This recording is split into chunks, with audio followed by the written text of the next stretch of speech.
Olá, bom demais ter você por aqui. Hoje vamos falar do assunto de 2013. Há certos acontecimentos que se tornam inesquecíveis porque interferem na vida de milhares de pessoas. Há momentos, no entanto, que se tornam históricos porque mexem com uma nação quase inteira. Assim foram as manifestações de junho, no Brasil. Pela primeira vez desde os Caras Pintadas, em 1992, um número expressivo de brasileiros saiu às ruas. 6 meses depois, passada a euforia e o fim de 2013, é hora de fazer um balanço sobre o fato do ano. Quem são esses brasileiros? O que queriam? O que querem? Qual o impacto dessa mobilização no presente e no futuro, para governantes e sociedade?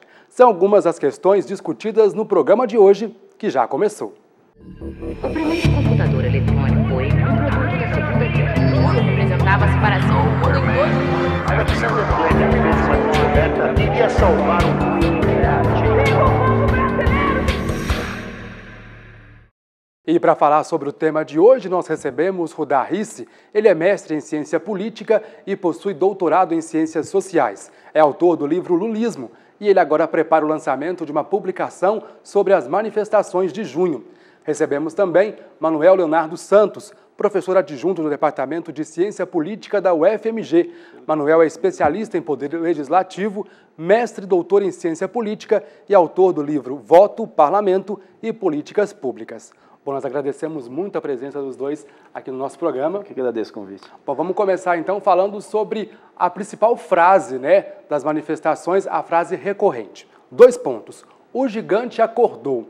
Bom, o gigante acordou em 2013. Por quê? Bom, primeiro, se a gente for bem rigoroso, o gigante que acordou foi a juventude no Brasil, né?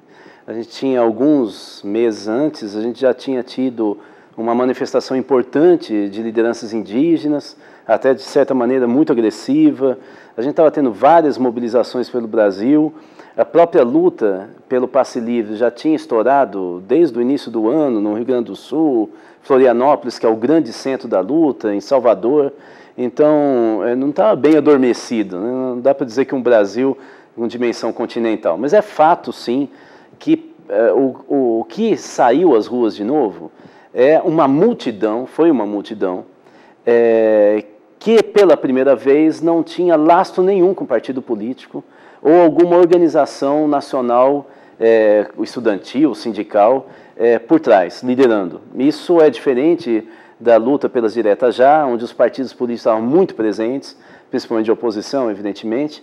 Depois dos Caras Pintadas, 10 anos depois, que aí estava o movimento estudantil, essa não. E por que sair das ruas?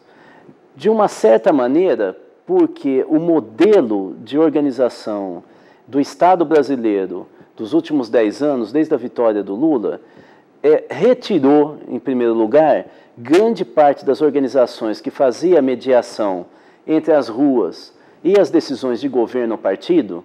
Eu estou falando de várias ONGs, pastorais sociais, retirou desse papel e jogou para dentro do Estado.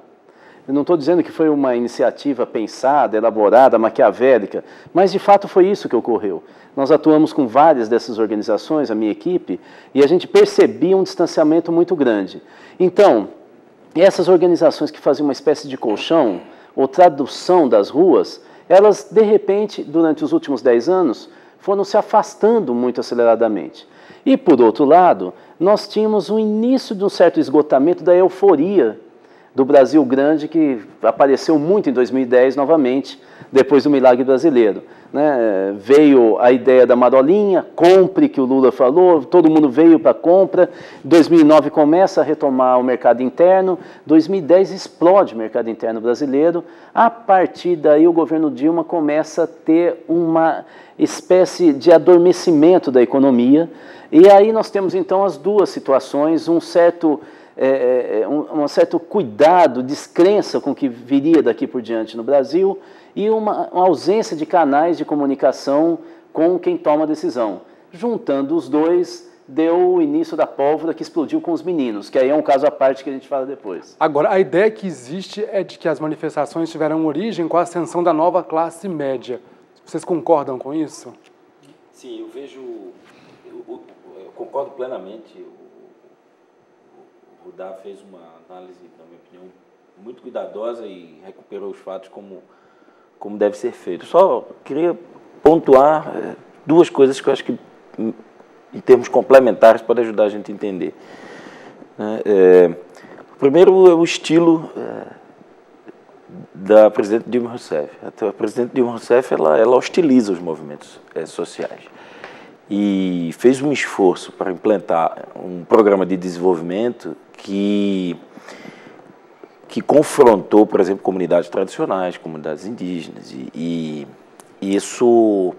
essa certa hostilização que o Lula, por exemplo, não tinha, que se comunicava muito bem, né? Tinha uma conexão muito forte com o seu eleitor, com o público em geral. Eu acho que foi também um elemento que ajudou a acender essa fogueira aí. O outro, na minha opinião, e eu acho que se complementa, né, com o que o Rodar colocou em termos de economia, é que, é claro, veja, você tem nos últimos 10 anos um programa econômico de inclusão social baseado basicamente na promoção de direitos sociais, mas com 3 pilares fortes, né? Aumento real do salário mínimo, Bolsa Família e outros atendimentos e outros tipos de benefícios de prestação continuada. Então, foi super ampliado no Brasil, isso promoveu uma inclusão social e uma expansão da classe média. Quem contesta e quem faz política é a classe média, né? E quem força situações de mudança é a classe média. A expansão da classe média eu acho que explica em parte também esse fenômeno. E é uma expansão de uma classe média que é claramente pela via do consumo, que não veio acompanhada, por exemplo, dos seus direitos básicos, né? Você teve um problema sério de mobilidade urbana, que explodiu nos últimos anos, e você tem uma crise na saúde que persiste, e você tem a exceção do ensino superior, né? O ensino básico continua muito ruim, tem melhorado em alguns indicadores, mas continua muito ruim. Então é uma classe média que agora, além da inclusão pelo consumo, quer direitos, e expressou isso nas ruas, né? E deixou muito claro isso nas ruas, quando rapidamente a discussão mudou, né, da mobilidade urbana para temas muito mais amplos que acabaram culminando com um debate sobre mais democracia, sobre reforma política e quase que a solicitação de um país novo, né, ou de um novo sistema político, o que a gente deve baixar um pouco nessas expectativas, porque isso não se entrega da noite para o dia, né? É preciso baixar um pouco as expectativas com relação a isso. Eu acho o seguinte, eu acho que a mobilização de junho foi geracional, muito mais do que recorte de classe. Por quê? Porque quem saiu à rua não era a nova classe média.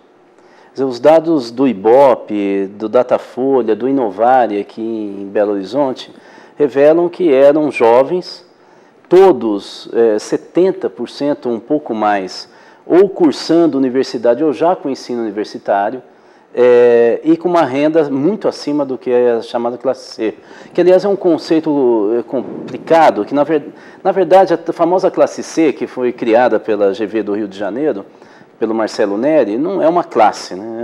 É um extrato de renda, continua sendo classe trabalhadora, né? A renda é muito baixa até a estratificação que se faz. Mas de qualquer maneira, quem saiu na rua em junho eram jovens e da classe média tradicional, né? Acima de R$4.000 de renda média, né? Não é classe C, portanto, né?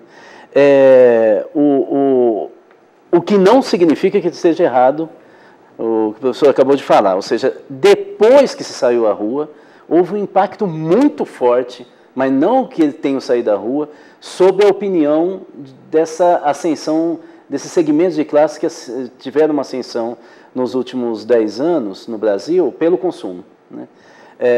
Aí eles começaram a ter opinião até muito crítica ao governo. E agora estão retornando de novo a apoiar o governo federal. É uma gangorra, portanto. Agora, o que eu acho que foi a marca mesmo, foi uma marca geracional. E é aí que nós não estamos conseguindo entender direito, porque é muito novo. O que aconteceu em junho aqui no Brasil, eu até venho há tempos dizendo, o que aconteceu em junho foi que o Brasil entrou no século XXI. Porque o que aconteceu aqui, aconteceu na Argentina, em 2001, que acabou derrubando de la Rua, com as assembleias populares nas ruas. E os piqueteiros também, que aí eram os operários desempregados, né? Mas você teve isso também na Revolução das Panelas na Islândia, você teve isso nos indignados, o M15 da Espanha, o Occupy dos Estados Unidos, as manifestações na Tunísia, no Egito, na Primavera Árabe.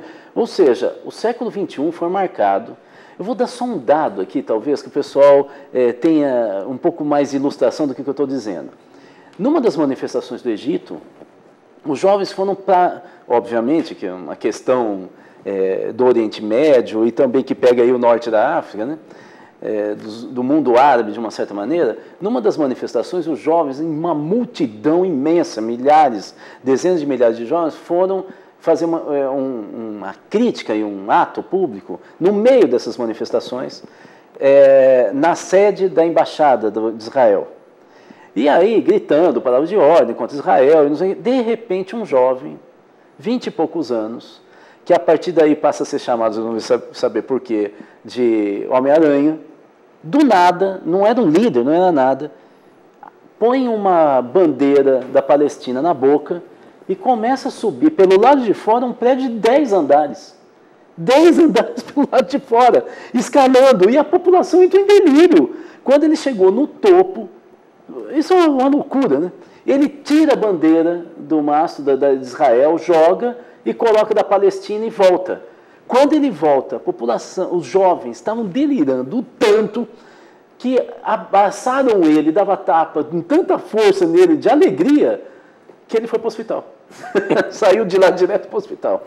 Nós tivemos várias ações desse tipo. O que a gente está lidando é que são jovens de uma geração muito diferente da nossa quando a gente era jovem, que são a grande maioria, eu não vou dizer que são exatamente isso, mas que têm valores anarquistas. Eles odeiam direção, odeiam a ideia de vanguarda, não gostam de partido, é no mundo inteiro, não é só no Brasil. E, de repente, eles se comunicam pelas redes sociais e eles só vão numa manifestação desde que eles tenham certeza que ninguém vai usar eles como massa de manobra. Ok, vamos colocar então esses 3 elementos, né? Uma classe média, a questão da internet e também o cenário mundial, ou seja, 3 elementos que se juntam, cada um tem uma certa proporção aí digamos que, de culpa. Nós, jornalistas, cientistas políticos, não fomos capazes de prever essas manifestações? Elas, se tivessem sido olhadas com um pouco mais de todo esse cenário, elas teriam sido previstas? Acho impossível a previsão. Impossível. Nós não tínhamos sinal nenhum. O único sinal que nós tínhamos, que não era nada, não saiu nas ruas, foi algumas semanas antes, 920 mil pessoas que ganham Bolsa Família sacarem as suas contas, porque houve um boato de 3 dias, no final de semana, que ia acabar o Bolsa Família. Era a única manifestação que a gente olhava e falava, peraí, então a popularidade do governo é um pouco oca. Porque não é possível que um boato tão bobo como esse leve quase 1 milhão de brasileiros a falar, olha, tem onde tem fogo, né, onde tem fumaça tem fogo. Ali demonstrava que a base eleitoral do lulismo estava em dúvida se a crise econômica não levaria mesmo, na enxurrada, esses direitos que eles conquistaram como Bolsa Família. Fora isso, eu tinha feito no mês anterior um ciclo de debates com jovens em algumas escolas, inclusive de secundaristas, de ensino médio, faculdade, em que os jovens falavam o tempo inteiro pelo país onde eu fui, falavam o seguinte, por que a geração de vocês saiu e a nossa é tão assim, café com leite, meio devagar? Eu falava, calma gente, vocês estão criando um mito. Era isso que se falava. De repente, essa explosão de jovens saindo e brincando e tal. Não dá para prever, não. Eu acho que prever a magnitude, né, e prever a importância do evento, eu concordo plenamente com o Agora, o clima de mobilização e de protestos, ele é bem anterior a junho. Eu comentava com colegas ontem, se você olhar direitinho o ano de 2011, 2012, sobretudo 2012, não teve um mês em Belo Horizonte, por exemplo, onde você não teve pelo menos uma passeata na Afonso Pena ou uma rodovia cortada. Ou uma ocupação Ou diária. uma ocupação. O movimento social dava sinais de muita vitalidade. Nós tivemos aqui a marcha pela legalização da maconha, a marcha das vadias, o movimento da Andara, Praia da Estação, Fica Ficos, Fora Lacerda. E se você for escrutinar, quer dizer, foi um conjunto de eventos de pequeno porte, obviamente, mas que mostravam esse... Eu acho que tinha não sei se você interpreta assim, eu acho que tinha um caldo, né, já fervendo. E se você olhasse na internet, por exemplo, a gente aqui na UFMG, a gente monitora no Departamento de Ciência Política alguns assuntos pela internet e tal. E entrevista também deputados e lideranças políticas sobre isso. O clima na internet, né, de conversa, de crítica à classe política, de indignação com relação à corrupção, de questionamento violento, forte, pesado sobre a legitimidade e a autoridade de quem está no governo, por exemplo, já era um caldo muito forte, né? Agora, claro, não dá para prever quando milhões de pessoas vão à rua. Agora, não tem como. Isso, quando você pega e olha para trás, aí você explica. O que eu estou querendo dizer aqui, talvez salvar a pele da gente, é que não houve incompetência profissional. Não. Aí seria jogar com o imponderável, né? O que havia é que sinais, mas não que seria uma mobilização tão grande, né? O que você tinha, por exemplo, em Belo Horizonte? Você tinha, só pegando esses jovens, porque isso é importante a gente falar, a manifestação de Belo Horizonte não foi tão espontânea como se diz. Ou se foi a saída para a rua, a organização das passeatas, a convocação, não foi nada espontânea, foi absolutamente organizada, né? O primeiro jogo do Brasil foi convocada pelas redes sociais, pelo Facebook em especial, um encontro na Praça da Savassi, e de repente eles estavam num seminário chamado pela Faculdade de Arquitetura, os meninos, então não era espontâneo, eles estavam em reunião, discutindo as questões urbanas e a Copa. Você já tinha os comitês populares da Copa espalhados por 12 estados, e aqui era forte, aqui era o único que chamava atingidos pela Copa, então não falava só da Copa, mas falava do pessoal do Mineirinho, do Mineirão, das prostitutas que estavam perdendo o seu negócio, tal, das ocupações de terra, tal. E aí esse pessoal chama essa reunião e um dia antes tinha milhares de pessoas falando que iam. Aí eles se assustaram. E aí quando eles foram para Savassi, começa a reunião, tinha 500. 10 minutos depois tinha 1.000. Dali a pouco tinha 2.000. Eles falaram, o que nós vamos fazer? Vamos sair e caminhar lá para a Praça da Estação, onde tem os telões mostrando o jogo, e aí vamos ver o que a gente faz. Saíram e encontraram com outra manifestação feminista no centro da cidade, juntaram, quando chegam lá, eram 12.000 pessoas. A PM, o pessoal fala da comandante Cláudia, que jogou naquele dia muito pesado, não vai ter manifestação, a hora que viu aquela multidão, o que também a imprensa não falou, ela tirou o time de campo. Ela falou, nossa, essa multidão, com razão, ela não devia ter falado tão brava no início, porque aí virou blefe. Mas 12.000 pessoas, você pergunta para os manifestantes, e aí? Não tem a menor ideia do que aconteceu. E daí começou. Mas todas as passeatas foram organizadas. O que as pessoas não sabem é que tinha rádio entre os jovens falando, eram mais ou menos 15 a 20 rádios, se comunicando ao longo das caminhadas, das marchas, para não ter provocação. Eles tinham organizado baterias, como se fosse de escola de samba, de carnaval, a cada 10 metros tinha o pessoal do maracatu, que era para dar tom, para não deixar ter palavra de ordem que brigasse um com o outro, para separar grupos que não eram da mesma ala, ou seja, foi hiper organizado. E isso as pessoas não sabem. E foi também organizado mais ou menos em Brasília, em algumas cidades do Nordeste. A confusão mesmo foi um pouco no Rio e São Paulo. Aí o tempo fechou. Em São Paulo é uma cidade muito conservadora, então ali teve um embate ideológico. O resto era uma festa, eu chamo isso de carnaval político. Agora, existia uma certa aversão, como vocês já disseram mesmo, aqui, dos partidos políticos, né? Isso, de certa forma, não é perigoso? Eu vejo que sim. Eu vejo que é problemática essa rejeição, mas eu entendo a natureza da rejeição, né? Infelizmente, os nossos partidos não conseguiram, historicamente, se constituir como organismos sociais vivos, com vida para além das eleições. O PT se destaca um pouco pela sua própria democracia interna, pela sua história, pela maneira como foi constituído, tem uma identificação partidária, tem uma militância envolvida. Eu acho que o PT se diferencia um pouco dos demais, mas mesmo ele tem sofrido com esse problema da representação. O Rudá colocou uma questão no início muito interessante, né? O governo de esquerda absorveu uma parte, né, dos movimentos sociais, das suas lideranças. Uma democracia representativa, ela se dá, né, entre o poder constituído e corpos intermediários que fazem um papel de interlocução do governo com a sociedade, de mediação. Quando esses corpos intermediários faltam, o diálogo se esvai, a tensão aumenta e a tendência é a contestação direta, ou que vem em forma de crítica, ou que vem em forma de movimentação. Os movimentos sociais, de um certo momento, viveram um certo efeito, né, lua de mel durante o governo Lula, e isso foi importante, mas agora voltam a cumprindo o seu papel, quer dizer, forçando, pressionando o governo para que ele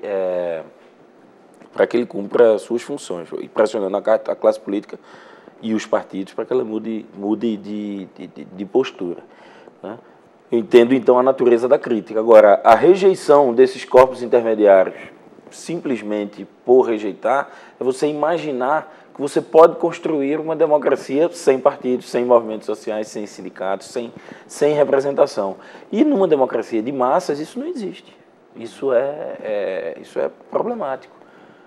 O que está em discussão, na minha opinião, é como é que a gente pode repensar o sistema político de maneira que ele supere esse gap de representação, de maneira que ele possa resolver melhor essa questão, aperfeiçoando suas instituições, não simplesmente acabando com ela. Não se trata disso. Rapidamente, eu diria o seguinte, por que esse medo de sem partido político não tem democracia? Eu não sou anarquista, mas acontece que no Brasil, e não só no Brasil, no mundo inteiro, os partidos políticos nasceram no século XVII, XVIII. É uma estrutura arcaica de representação. Ela é absolutamente vertical. Você tem o comando que manda os militantes que não mandam em nada.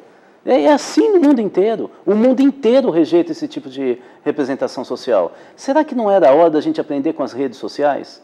Eu queria depois até aprofundar um pouquinho isso, mas eu acho que nós estamos numa virada de projeto institucional no mundo. Ok, vamos falar de redes sociais, vamos falar de Copa do Mundo, enfim, também das implicações disso na política, né, para os governantes. A gente volta daqui a pouquinho com mais um bloco do programa. Até já.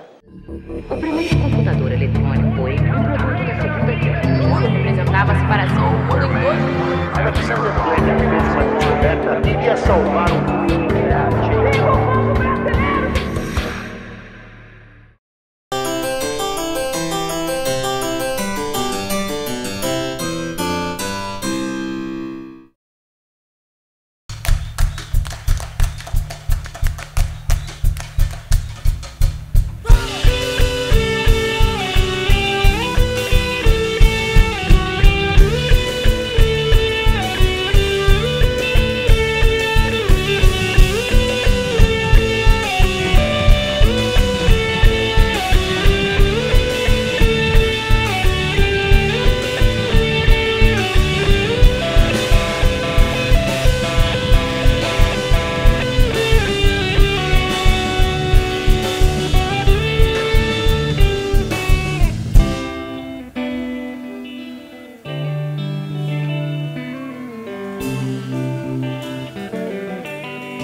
Essa grande defesa uma descoberta iria salvar o mundo.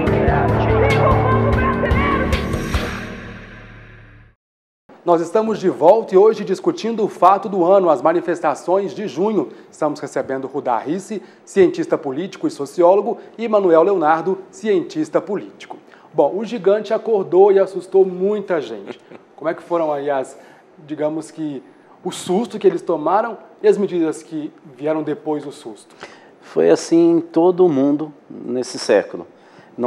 Por exemplo, os manifestantes derrubaram o governo da Islândia, fizeram uma constituição com participação de 25 cidadãos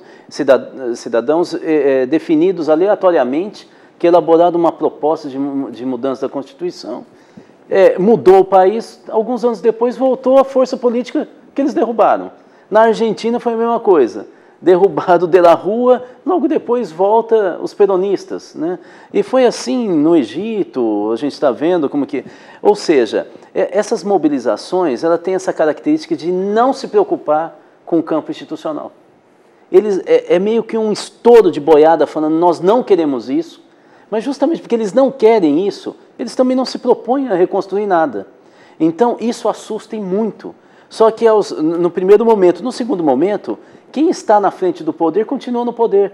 O caso específico da Dilma Rousseff, mas de vários governadores, inclusive de Minas Gerais, é bem típico. Eles caem em seguida as manifestações e vão recuperando tudo que eles perderam em poucas semanas. Em pouquíssimos meses já estão próximos do que estavam antes das manifestações acontecerem. Agora, que assustaram e ainda estão assustados, isso não tem a dúvida. Por exemplo, o que nós vimos nas manifestações que assustou bastante, além da multidão? Os black blocs. O que a gente ainda não viu no Brasil, que é um tipo de black bloc talvez mais festivo, que já existe em todo o mundo e que parece que vai acontecer em 2014. É o famoso Reclaim the Street, que é um movimento de ocupação com música e para tudo a cidade.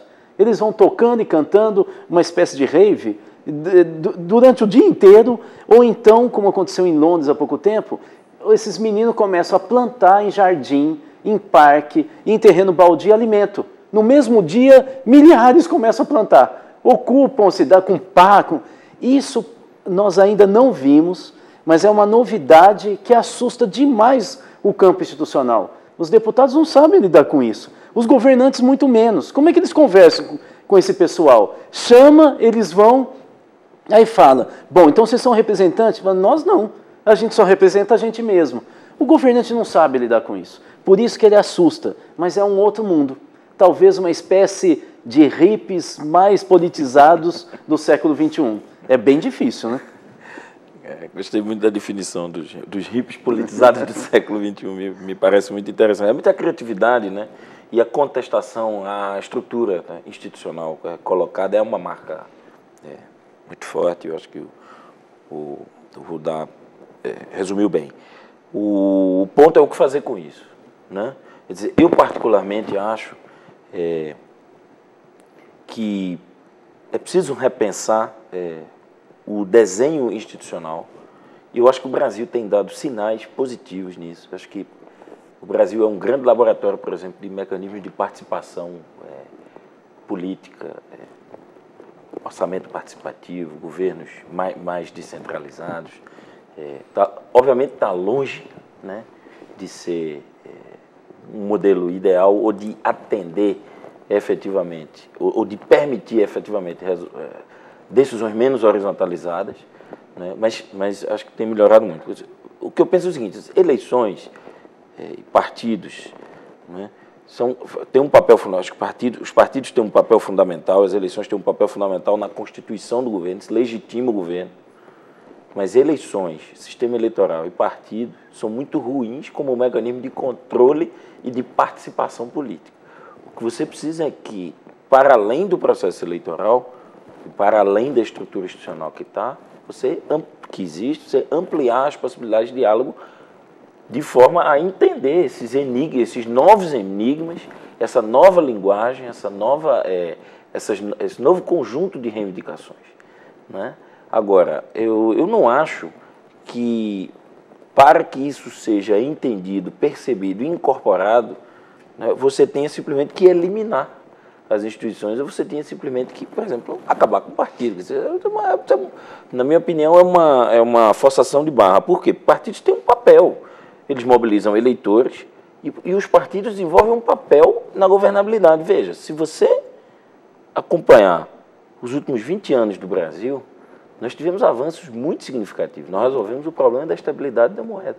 Nós resolvemos o nosso problema de natureza fiscal. Nós fizemos o ajuste fiscal. Depois disso, foi possível a gente implantar um governo que demonstrou claramente sua preocupação com o social e está marcando, né, a economia de uma maneira diferente. Isso só foi possível porque os partidos deram apoio aos dois governos.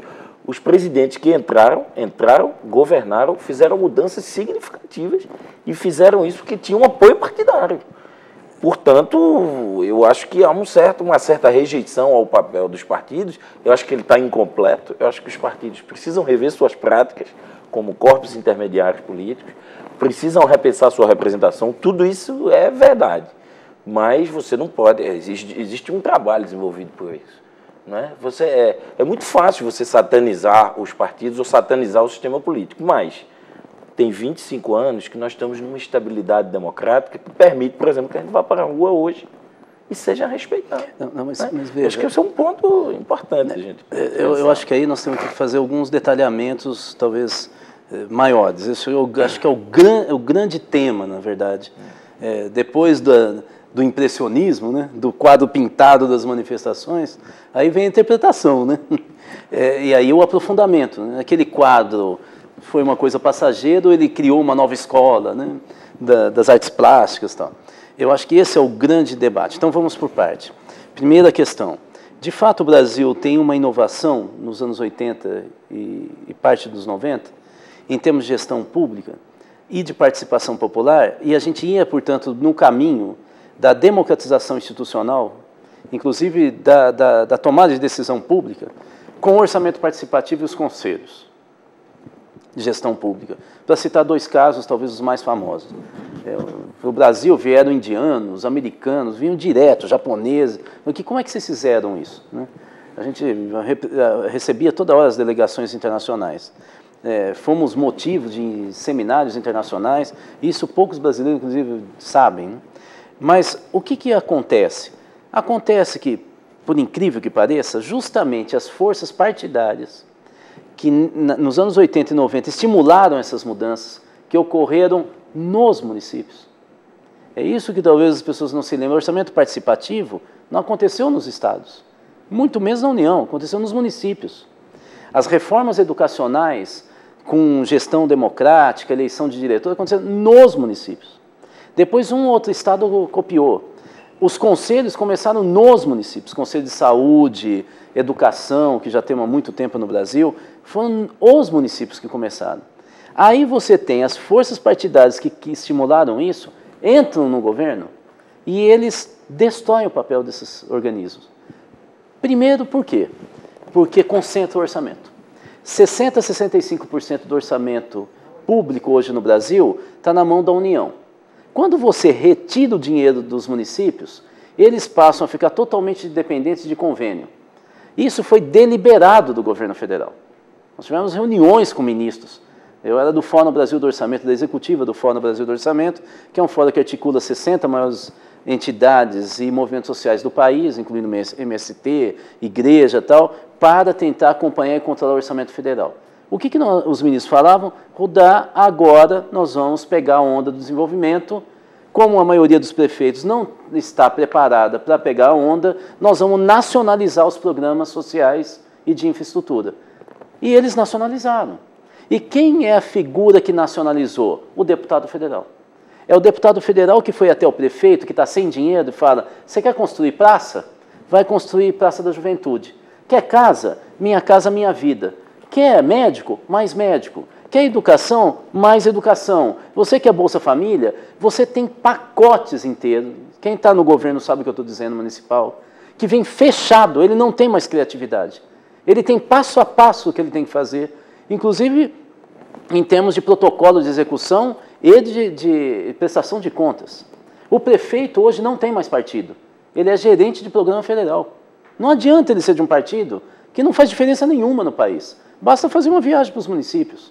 É por isso que os deputados federais hoje mandam nos seus partidos. Quem manda no PT, quem manda no PSDB é deputado federal.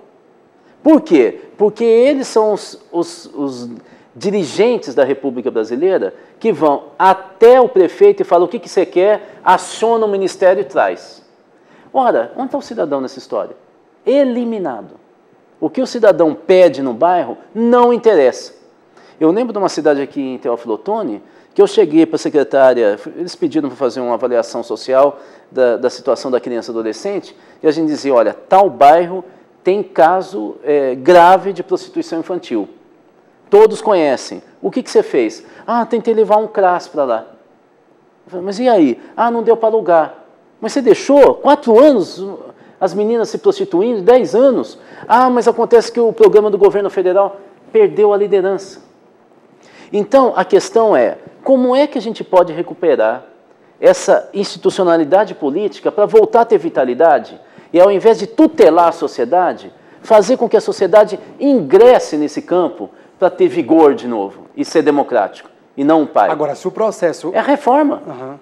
Tá, mas se o problema é estrutural, o que acontece? A gente logo vê, então, que eles não entenderam muito bem a mensagem das ruas.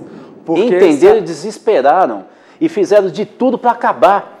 Quando o ministro faz reunião esse ano com os secretários estaduais de segurança pública e criminaliza os jovens, falando, nós vamos pegar esse pessoal, vamos prender, eles não estão falando, mas pode ir para a rua. Como vai para a rua se eu vou ser preso?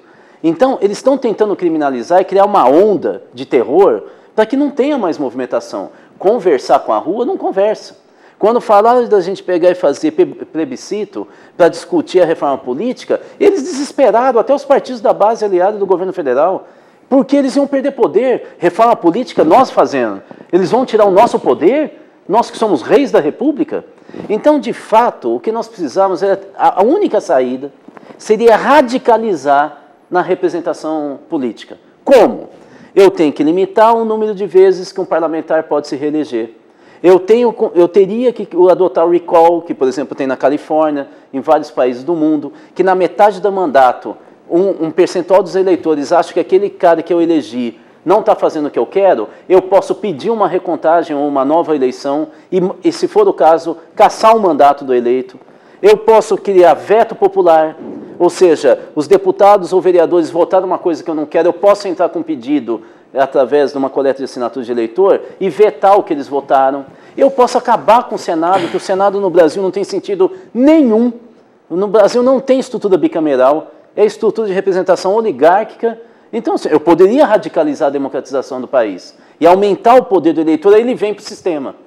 Com esse tipo de lógica que nós temos no Brasil, é pedir para ter mais manifestações, se não tem um ano que vem, daqui a 5 anos, porque o eleitor não acredita na estrutura partidária. Ele não representa o cidadão. Ele não está nos bares, não está nos restaurantes, nos cinemas. Ele está em outra esfera, como o Francisco Verfort dizia, é um sistema dual. Aqueles que se elegem decidem e aqueles que só votam. Então, assim, nós temos que...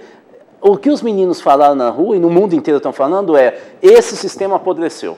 Ou vocês contam de novo com a gente e começa a diminuir o poder de vocês, ou nós vamos sair na rua de novo. Começou-se um discurso inflamado sobre uma reforma política que acabou virando uma mini-reforma eleitoral. Dilma propôs, ao jeito dela, né, um pacto em que só comunicou, não discutiu muita coisa. Assim. Qual que é a avaliação, então, que o senhor faz? Nesse ponto eu vou discordar frontalmente do meu colega Rudá, porque eu não concordo com, do ponto de vista dos pontos elencados pela reforma, eu não concordo com quase nada. Mas como eu daria um bom debate, um outro programa específico sobre reforma política. Aliás, eu acho que a gente está seguindo mais ou menos a mesma linha do que aconteceu nas manifestações, né? Toda conversa termina, claro, numa boa discussão sobre qual o problema institucional, né? E aí a reforma vem como um problema. Veja, fazer reforma política em qualquer lugar é difícil, não é só no Brasil. E não há nenhuma garantia de que reformas produzam os resultados esperados. Não estou dizendo que a gente não possa experimentar, mas, por exemplo, alguns partidos, algumas reformas políticas, alguns países que fizeram reforma política, o caso da Itália hoje é um país pior. E fez uma reforma política no sentido de ampliar a representação política com o maior número de partidos, criar votos distritais que aproximam o eleitor do seu representante, ou seja, um sistema misto, né? Porque, seguindo a tendência da maioria das reformas políticas feitas pelo mundo. Adotamos o sistema misto e o resultado foi um desastre. A Itália hoje é pior do que antes da reforma. Quer dizer, logo depois da Operação Mãos Limpas, quer dizer, vem, obviamente, a tarefa de reformar as instituições. Reforma-se e você tem um resultado pior. Tem resultados positivos? Tem. Nova Zelândia é um caso de sucesso de reforma. México, ninguém sabe onde vai dar. Fez também reforma política. O PRI volta agora e você tem ainda uma estrutura super oligarquizada de poder.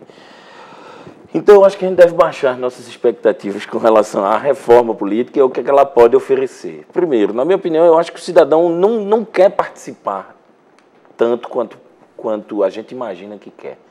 Uma parte considerável das pessoas está tocando sua vida. Tudo que ela quer é que o governo não atrapalhe. Tudo que ela quer é que a maioria das pessoas está cuidando da sua vida privada. Quer dizer, e pode não querer participar de política. Para os grupos mais intensos, com preferências mais intensas, com mobilização política mais intensa, tem que criar mecanismos de participação política. E aí eu penso que a gente começou num caminho certo. Eu acho que toda a estrutura de conselhos, toda a estrutura de orçamento participativo, tal, que foram experiências exitosas, tem que ser aprofundadas, na minha opinião. Aprofundadas. E mais do que fazer reforma política, quer dizer, que eu sinceramente não mudaria tanto assim o sistema, eu mexeria fortemente. E nisso eu mexeria fortemente no financiamento de campanha. Mas como? Isso eu mexeria, não. A primeira decisão já vai ser tomada agora essa semana pelo STF, que já está julgando a possibilidade de impedir empresa de doar. Não, mas sem quebra de sigilo bancário do candidato. Não. Tá, e do partido, isso é uma brincadeira de mau gosto. Não, mas eu vejo. Assim, ou você acha que vai acabar com Não, o Caixa 2 já é ilegal, existe. Não, eu acho que, além do financiamento de campanha, você tem que ter mecanismos de controle. Não, corrupção política existe no mundo todo. Agora você tem como diminuir. Né? Corrupção política existe no mundo todo, agora você tem como diminuir. O dinheiro tem força, o dinheiro tem força em qualquer atividade. Mas o problema é que isso é agenda do PT, não é nem do sistema partidário. E você dá a reforma política para quem já está no poder é querer realmente uma maquiação.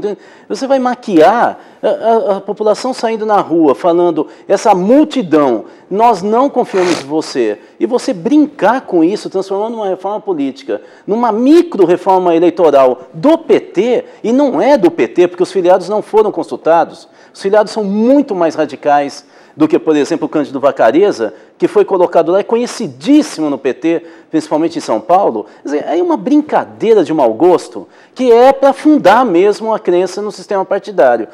Esse era um momento, nós temos uma mobilização no Brasil imensa e fortíssima, com Dalmo Dallari, Fábio Conder Comparato, juristas de nome, todos os movimentos sociais que criaram a plataforma dos movimentos sociais para a reforma política.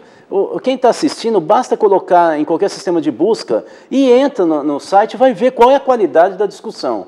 A CNBB está envolvida, o sistema partidário ignora isso, não quer discutir e eles decidem o que é possível e o que é mais realista, até que eles resumam na lista e na discussão do financiamento. E ainda os partidos brigam entre si, parecendo que é sério mesmo.